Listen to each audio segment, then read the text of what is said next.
Hey, Gaming Noodle here with Back in Time. I'm going to be taking a look at games that I enjoyed back in the day.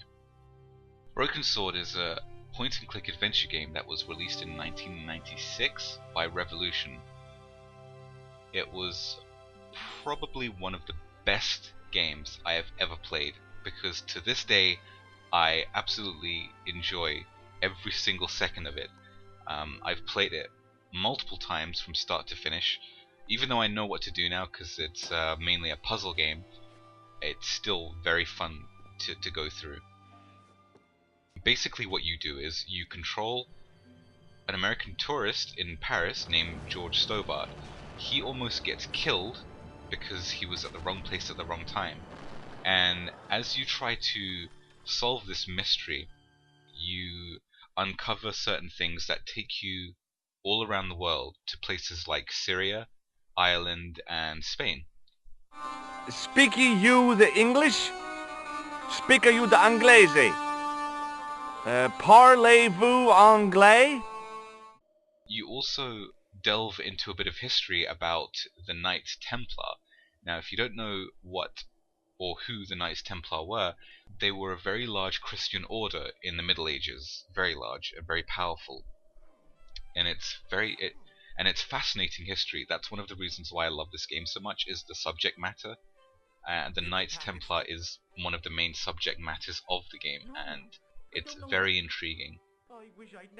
What I love about this game, apart from some of the more obvious stuff for me, which was the really lovely drawn and painted backdrops of all the locations that you visit, and the music, which I should say is probably some of the best music in video games ever, because it's so it feels timeless.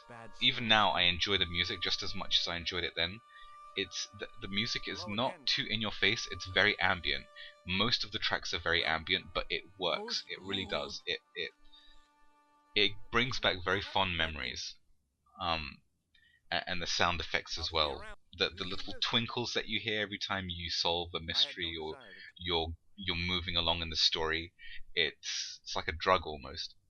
It makes you feel really good. Hold it, right there. Whoa, don't shoot.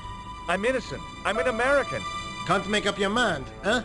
But what I love most about this game is the writing. The writing was done really well. The story itself, it's not like the most amazing story ever, but it's very interesting. And it definitely kept my interest when I was very young. Oh, 96, what was I? I was 11 then. And it really kept my interest from start to finish.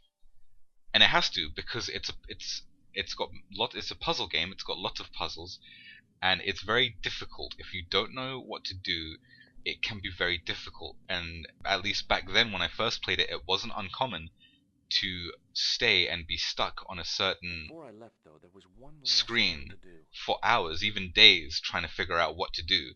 And it's not like now where you have the internet and you have all sorts of ways to kind of go for help if you're stuck. If you were stuck back then, you're basically screwed unless either you luckily have a certain magazine that might give you the walkthrough, or you know a friend that's already done it before you and you can talk to your friend about it. I had no internet back then.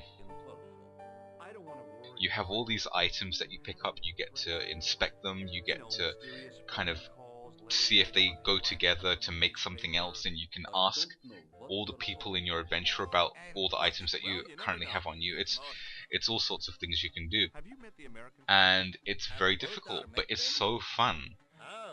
And it's not too illogical. Like when you come to a certain puzzle and you're stuck, sometimes if you really think about it and you look at all the items you have, you can kind of logically figure out, okay, maybe this will work.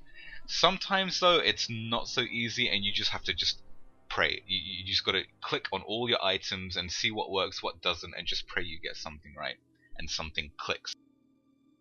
But the writing is fantastic. Every character feels fleshed out and like their own character.